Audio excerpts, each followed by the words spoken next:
जिससे महाराणा प्रताप ने 12 वर्षों तक अपनी सेना को संगठित किया, सैन्य शक्ति को बढ़ाया और मेवाड़ मातृभूमि को आजाद करवाया। कृपया अब आप सब आगे की तरफ देखिए। ये कुंभलगढ़ किला है। इस किले का प्राचीन नाम मच्छिंद्रगढ़ है। इस किले का निर्माण महाराणा कुंभा ने करवाया था। इस किले के अंदर 9 मई 1540 ईस्वी में महाराणा प्रताप का जन्म हुआ था।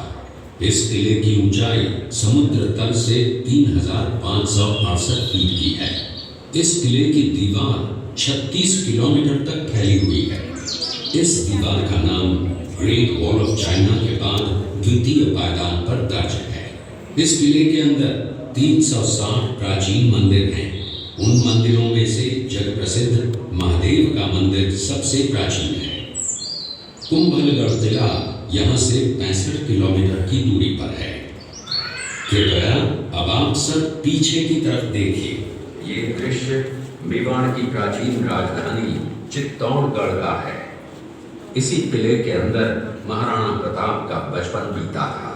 इस किले की तलहटियों में महाराणा प्रताप ने अपने गुरु से शिक्षा प्राप्त की थी। ये किला 12 वर्ग किलोमीटर में फैला हुआ है। इस किले पर जब भी विदेशी आक्रांताओं ने आक्रमण किया और उस आक्रमण में कोई भी राजा व सैनिक वीर गति को प्राप्त कर लेते तो उनकी पत्नियां वीरांगनाएं अपने सतीत्व की रक्षा करने के लिए जलती हुई अग्नि में कूद प्राणों को त्याग देती थी, जिसे हम जौहर कहते हैं। चित्तौड़गढ़ में 3 मुख्य बड़े जौहर हुए थे।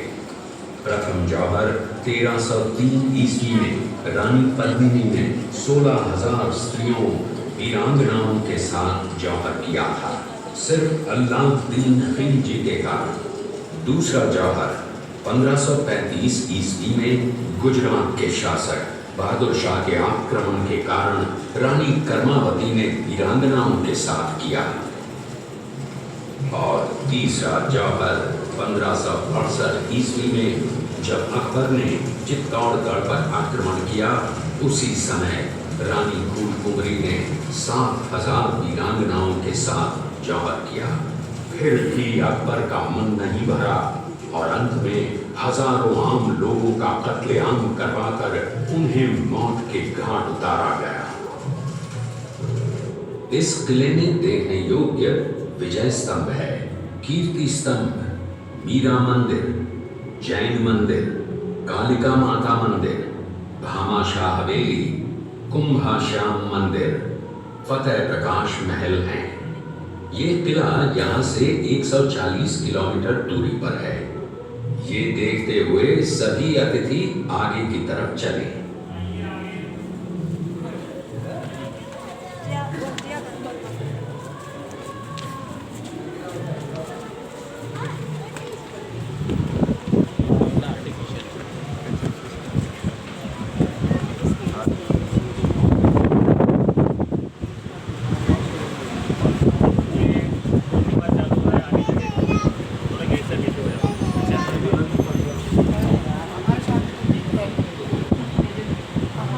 दोनों जने को बता रहे हैं।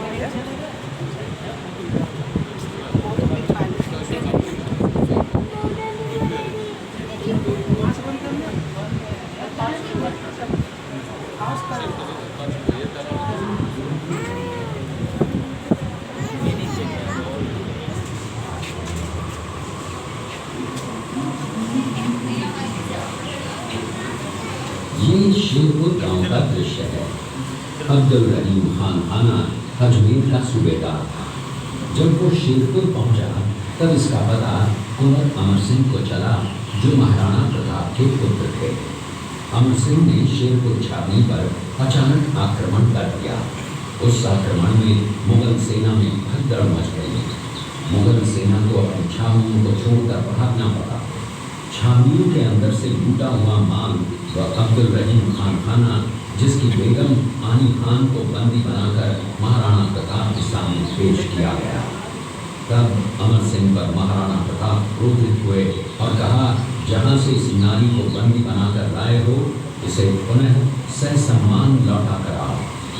महाराणा प्रताप ने कहा, हमें नारी से कोई दुश्मनी नहीं है, हमें तो देश विद्रोहियों से दुश्मनी है जिन्होंने चारों तरफ आतंक फैलाया है।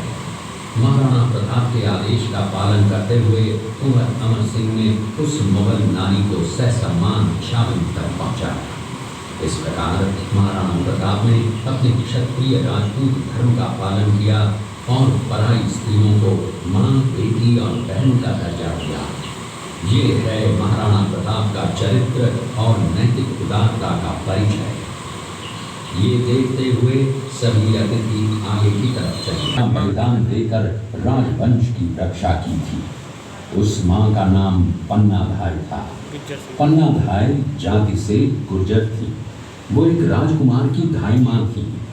दूसरी तरफ हाथ में तलवार लिए खड़ा ये बनवीर सिंह एक दासी पुत्र है। ये कुंवर उदय सिंह की हत्या करके मेवाड़ की राजगद्दी प्राप्त करना चाहता था। एक रात्रि बनवीर सिंह को मौका मिला। वो राजकुमार उदय सिंह के बड़े भाई विक्रमादित्य सिंह की हत्या करके राजमहल की तरफ आगे बढ़ा। इसकी सूचना पन्नाधाय को लग गई। कुछ समय तक पन्नाधाय चिंतित हुई। तभी पन्नाधाय ने अपने पुत्र चंदन को राजसी कपड़े पहनाकर पलंग पर सुला दिया और उदय सिंह को एक टोकरी के अंदर छिपाकर पत्तों से ढक के महल के बाहर निकालकर गुप्त रास्ते से कुंभलगढ़ भेज दिया।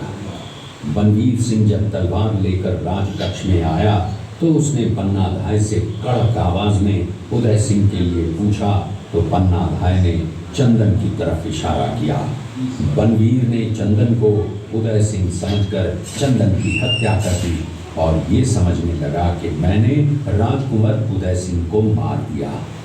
वही राजकुमार बड़े होकर राजा बने और अपने नाम का उदयपुर नगर बसाया जो यहाँ से 40 किलोमीटर दूर है। और उन्हीं के पुत्र महाराणा प्रताप हुए जिन्होंने हल्दी घाटी का युद्ध लड़ा और आज हम लोग उनका इतिहास यहाँ पर देख रहे हैं। ये देखते हुए सभी अतिथि आगे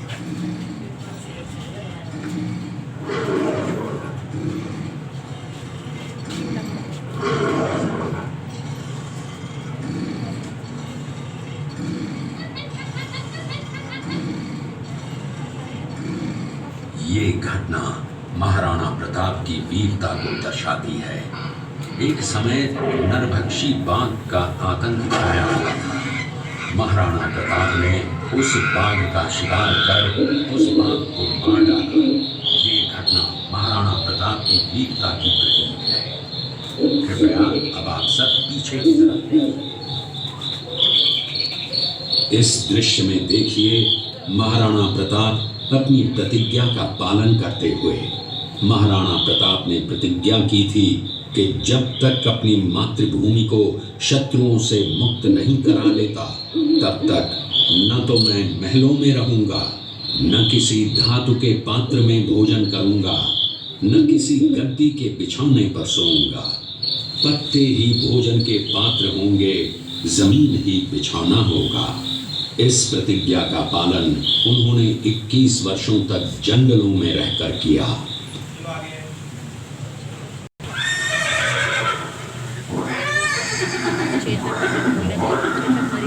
ये दृश्य महाराणा प्रताप और सुविख्यात स्वामी भक्त घोड़े चेतक के अंतिम मिलन का है। हल्दी घाटी युद्ध के बाद चेतक घोड़े ने 22 फीट के एक बरसाती नाले को पार किया। ये उसी समय का दृश्य है। पास में खड़े महाराणा प्रताप के छोटे भाई शक्ति सिंह हैं, जो पहले मुगल सेना में थे। बाद में वो महाराणा प्रताप की तरफ आए, माफी मांगी और अपना घोड़ा महाराणा प्रताप को दिया।